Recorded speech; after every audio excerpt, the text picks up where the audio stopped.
भाव संशुद्धि, भावनाओं की शुद्धि करें। भावुक होना, इससे भी बचिए।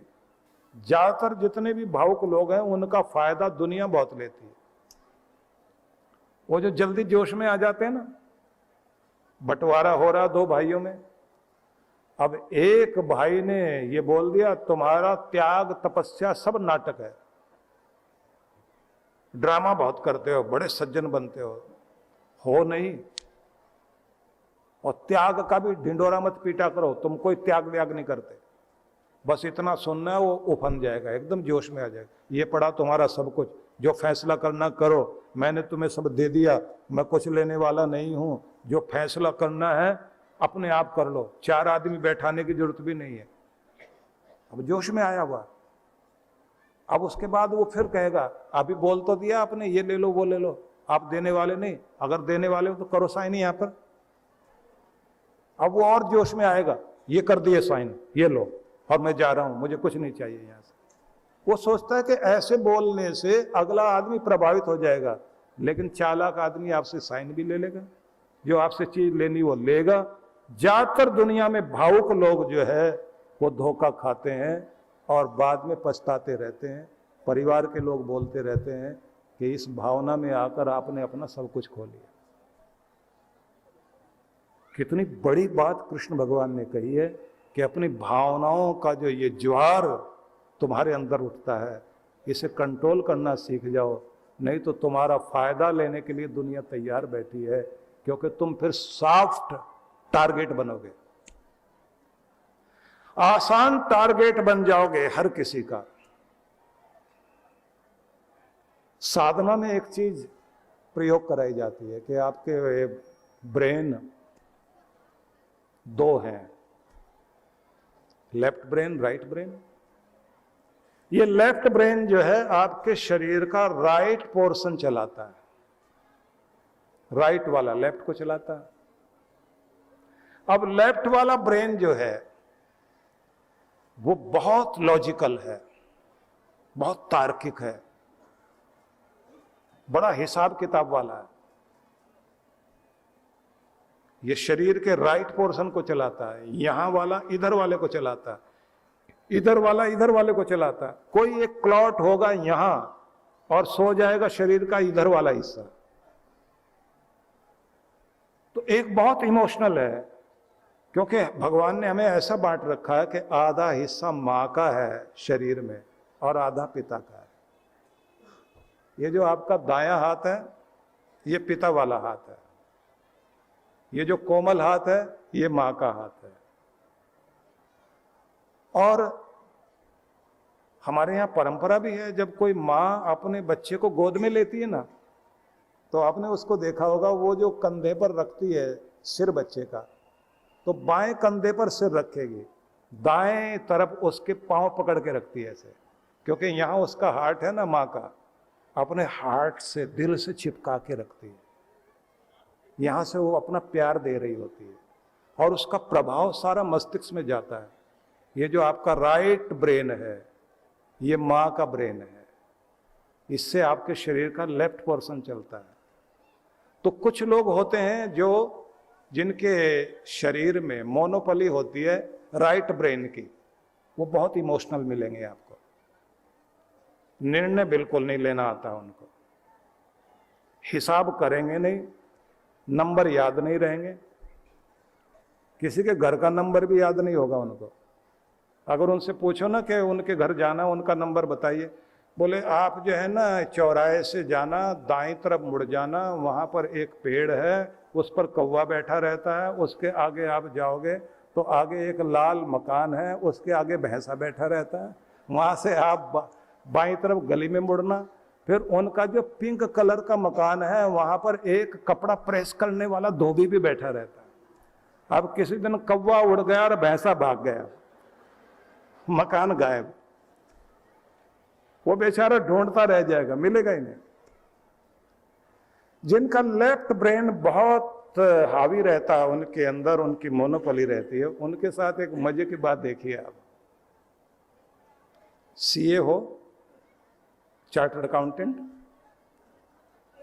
वकील लोग, साइंटिस्ट लोग, इस तरह के जो जासूस और अपराध विज्ञान वाले लोग, उनका ज्यादातर आप देखेंगे तो लेफ्ट ब्रेन बहुत तेज काम करता है।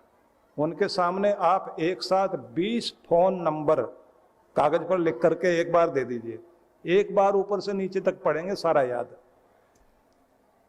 आप उनको अपनी बैलेंस शीट नहीं दे सकते, अगर दे दी 10 साल तक याद रहेगी उनको, और आप 10 साल लगातार पढ़ो तो भी आपको याद नहीं, क्योंकि आप बहुत इमोशनल हैं।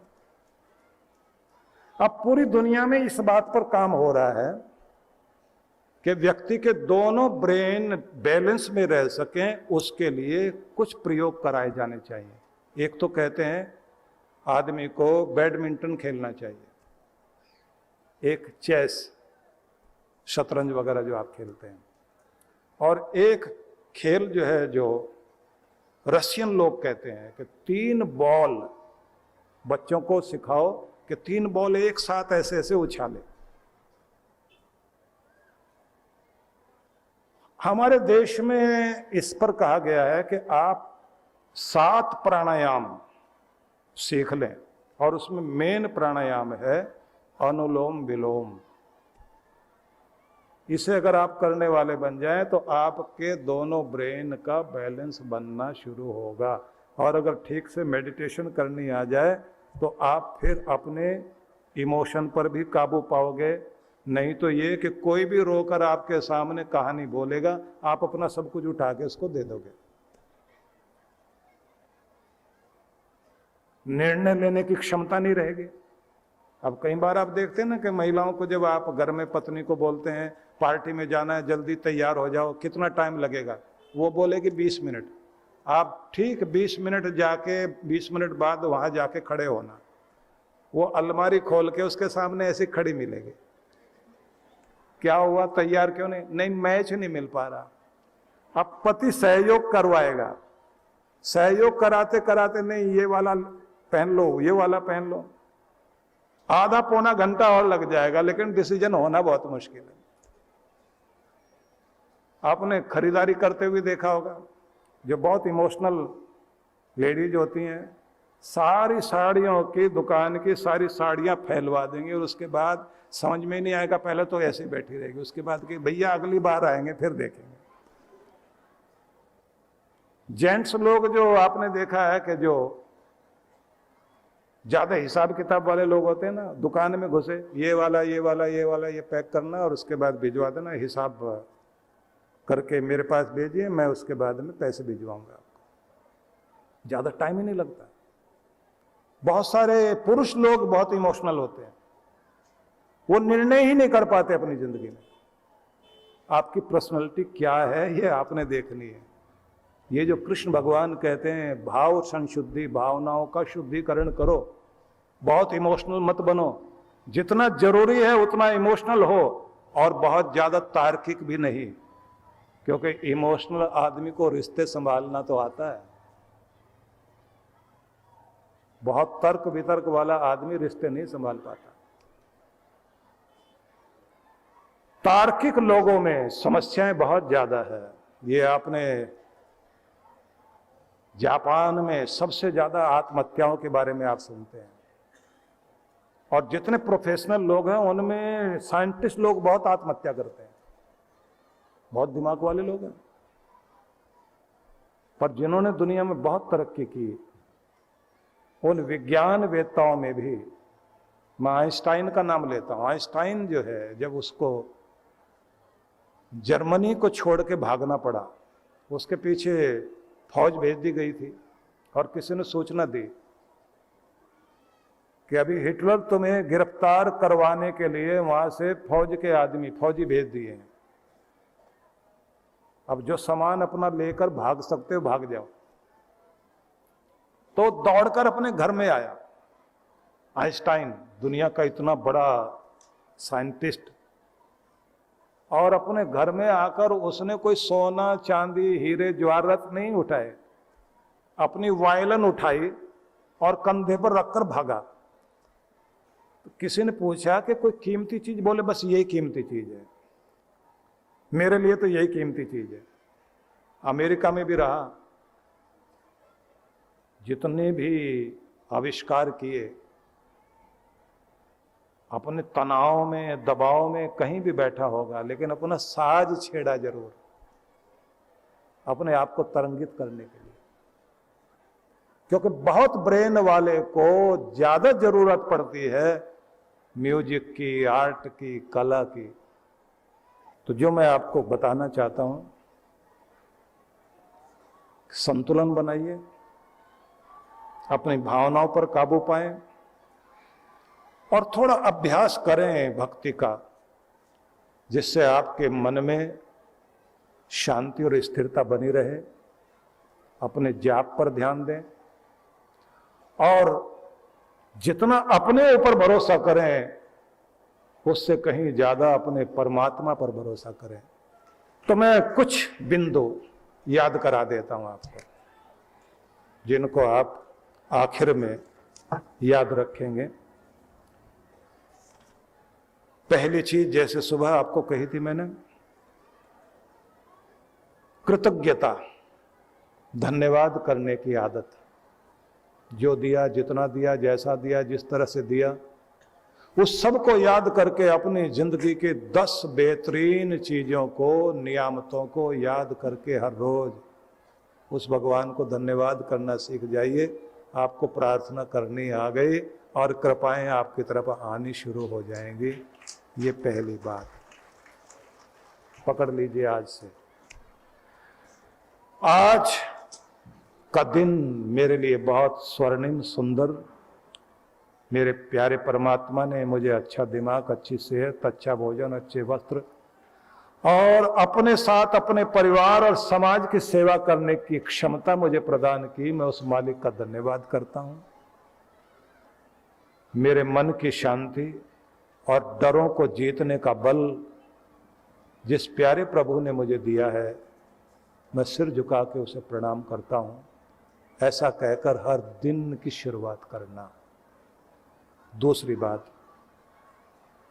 अपने मस्तिष्क में समृद्धि भरिए, अमीरी लाइए, पॉजिटिव थॉट्स लाकर, सकारात्मक भावनाएं लाकर।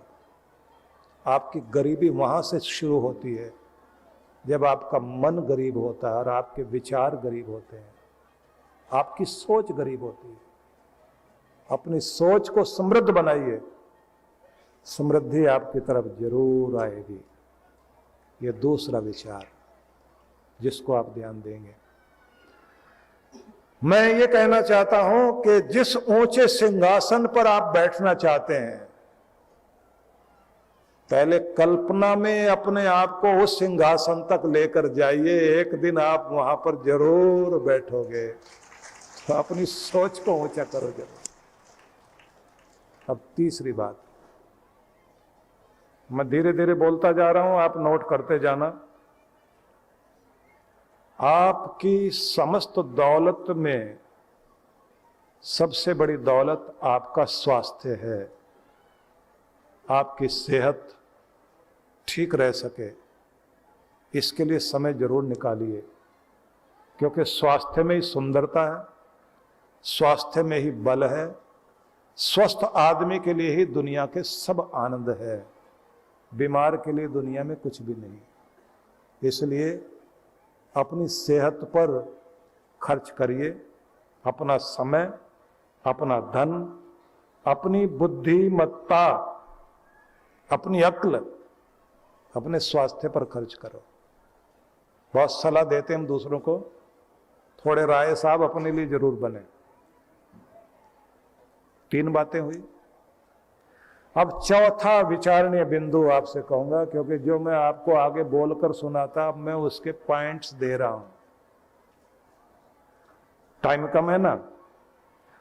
तो चौथी बात, शरीर को भी आराम दें, मन को भी आराम देना सीखें। मानसिक शांति का अभ्यास किया करिए। इससे बड़ा बल दुनिया में नहीं है, मानसिक शांति का अभ्यास। इसकी व्याख्या करके मैं समझा सकता था, समय नहीं। अगला पॉइंट जिस पर आप ध्यान देंगे, प्राप्त के प्रति कृतज्ञता, अपने लक्ष्यों के प्रति आशा और विश्वास।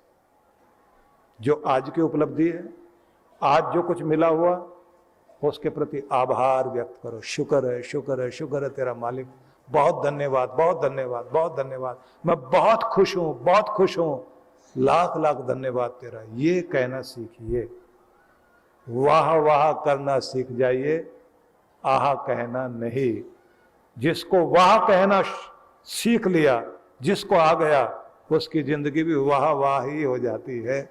इसलिए अपने आप को धन्यवाद से जोड़िए और अपने लक्ष्यों के प्रति, एम, टारगेट, गोल, मंजिल, लक्ष्य, जो भी कुछ आप बनाते हैं, उसके प्रति आशान्वित रहना,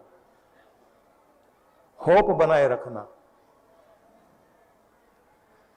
ये आपको आपके लक्ष्य मंजिल की तरफ लेकर जाती है चीज। इसलिए आस न छोड़ना। जब तक सांस है तब तक आस है। आस बनाए रखिए, आपको बहुत आगे लेकर जाएगी। और अगली आखिरी चीज कहना चाहता हूं, आस्था परमात्मा में। जितनी गहरी आस्था होगी, उतने ही भगवान के आशीर्वाद पाने योग्य बनोगे। घर का मंदिर हो या दूर का मंदिर, मंदिर वही वरदान देगा जिसमें आपकी आस्था पूर्ण होगी। चाहे वो पर्वत पर हो, किसी गुफा में हो, या आपके घर में हो, या आपके पड़ोस में हो, जहां भी आपकी आस्था गहरी है, वहीं आपके लिए चमत्कार घट सकते हैं। इसलिए मंदिर चमत्कार तब करता है जब आस्था का चमत्कार जिंदगी में आता है। अपनी आस्था बनाए रखिए। भगवान करे आपकी जिंदगी में बहुत खुशहाली आए,